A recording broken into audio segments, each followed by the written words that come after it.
She is looking pretty good.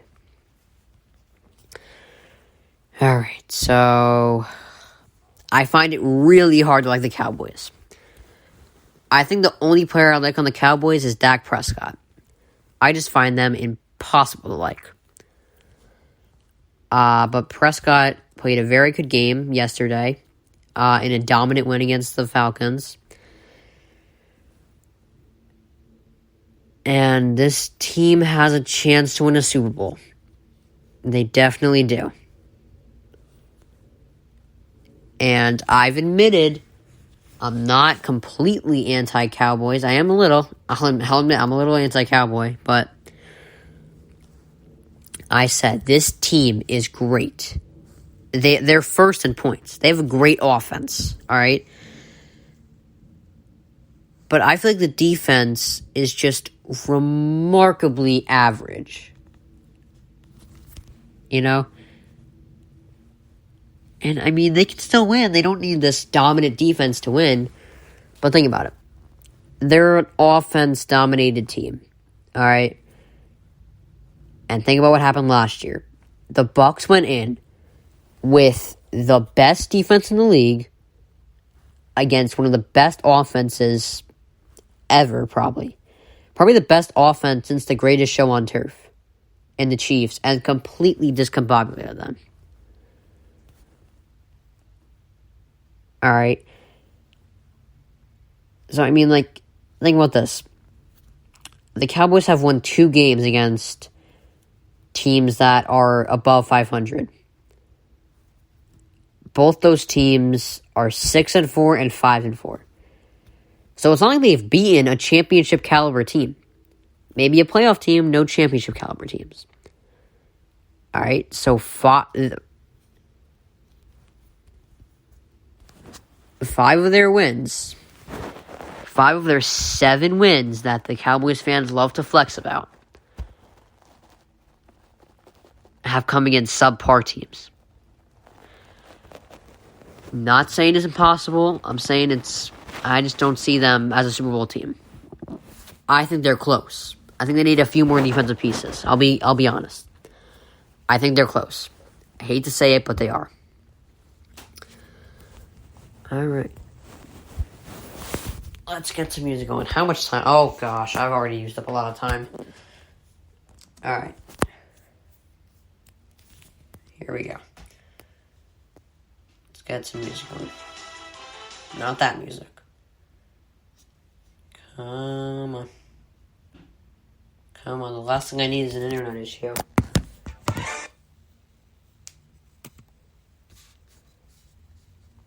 As I said, the last thing I need is an internet issue.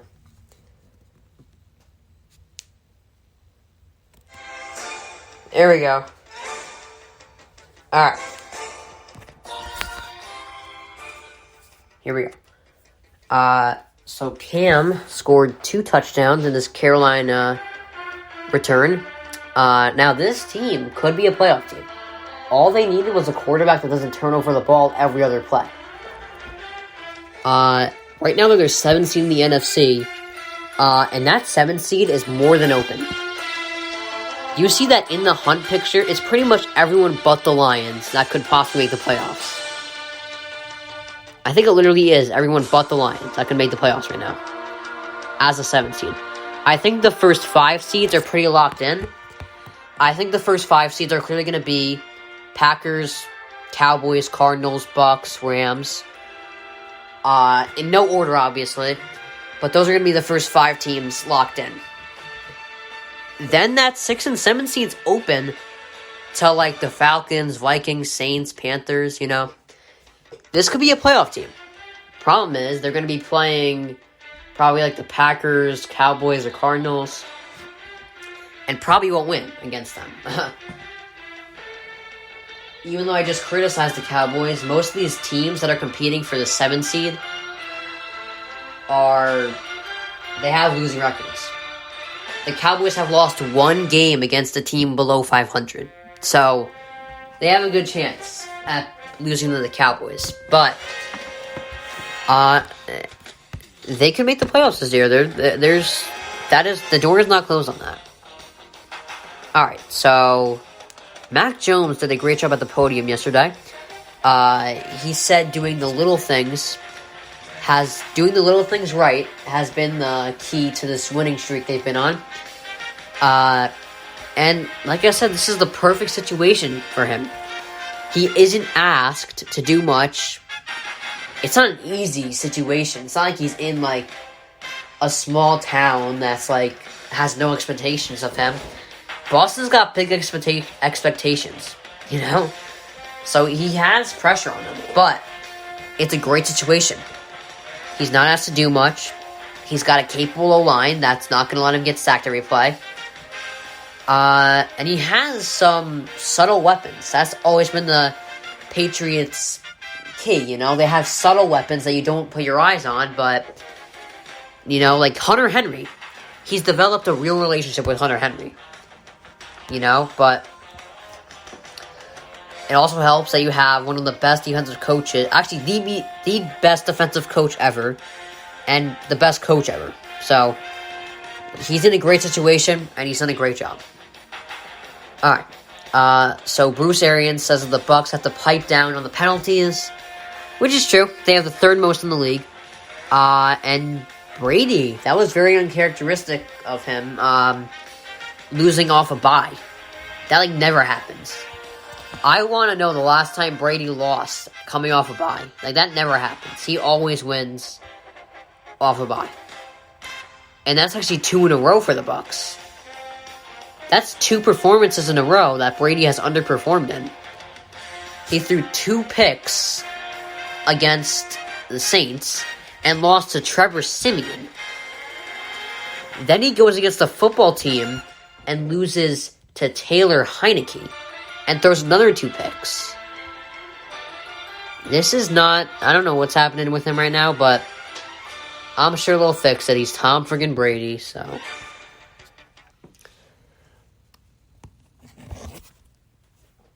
Alright.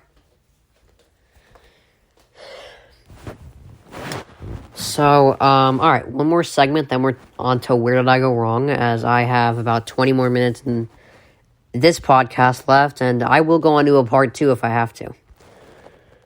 I'm getting this damn podcast done. Wow, this is a lot left. Alright, so, Rodgers struggled in his return to the Packers, but I'm not worried, because that's just what's going to happen after you get COVID and have to isolate yourself for 10 days. Now, I think the whole strategy with Rodgers is that you can't replace him with Jordan Love. That's his whole, like, kind of taunting or teasing almost, like, hey, you gotta keep me, or else you're stuck with Jordan Love. He ain't ready to play yet, you know?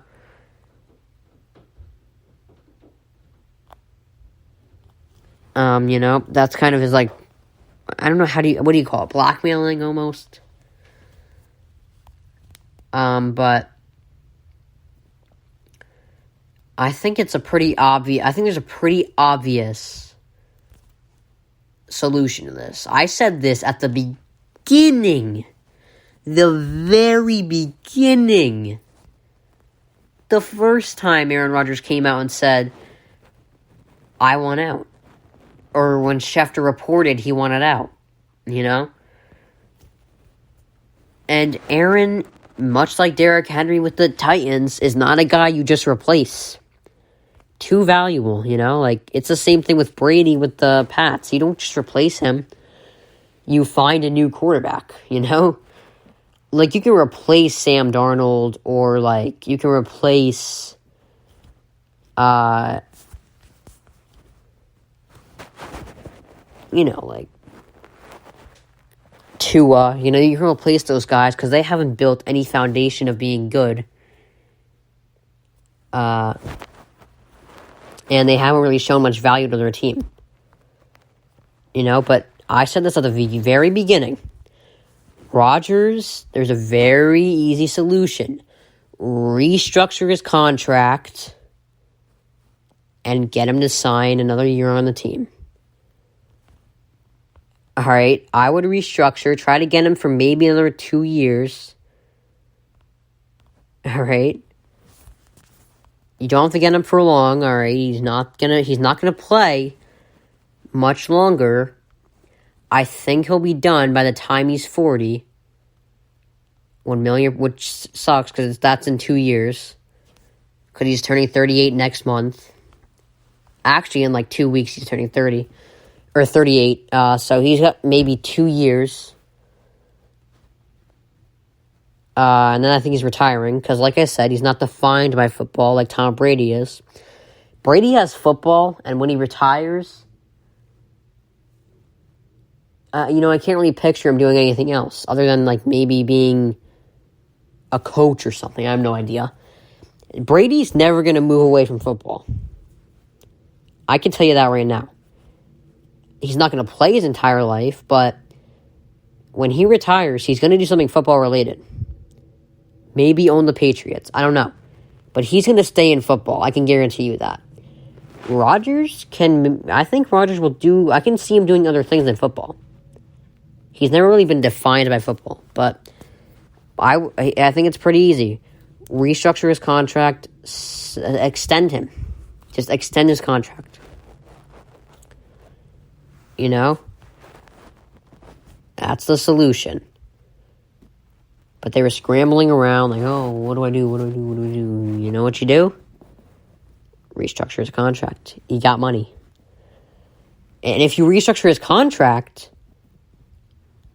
he's not going to be as expensive as he is. All right. Now we are going to do Where Did I Go Wrong? Because that's one of my favorite segments. And it's one of my favorite segments today, especially because I normally have like 3 or more. I normally have like 3 things that I was wrong about. I only have 2 this time. I couldn't think of a third. Now, I could just be forgetting something, so let me know if I'm forgetting anything, but I'm pretty sure it's just these 2 things that I was significantly wrong about. Alright, here we go. Quick, Where Did I Go Wrong segment. So the Bucs, I thought they'd actually be smooth sailing this year. I really did.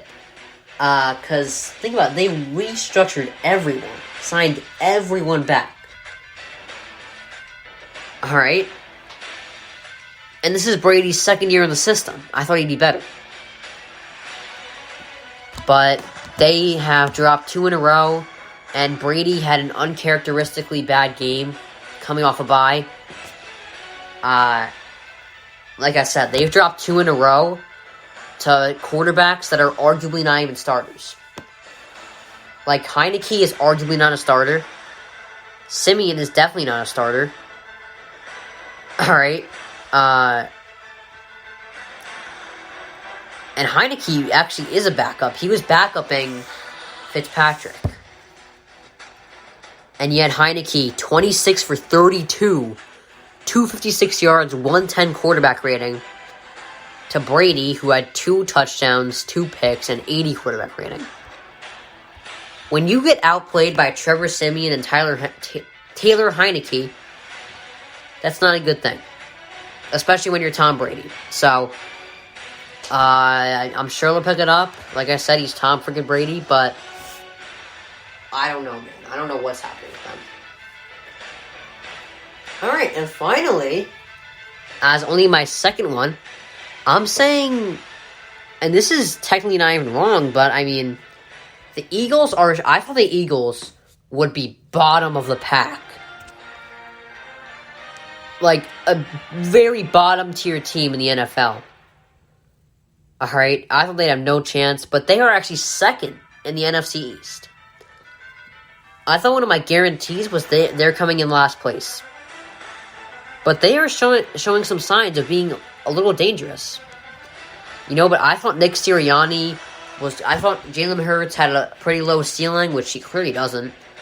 I thought Nick Sirianni was going to be a disaster, which he isn't. Which is shocking to me. But they're showing some signs of being dangerous, and they are not as bad as I thought they would be. Alright. Alright, let's see.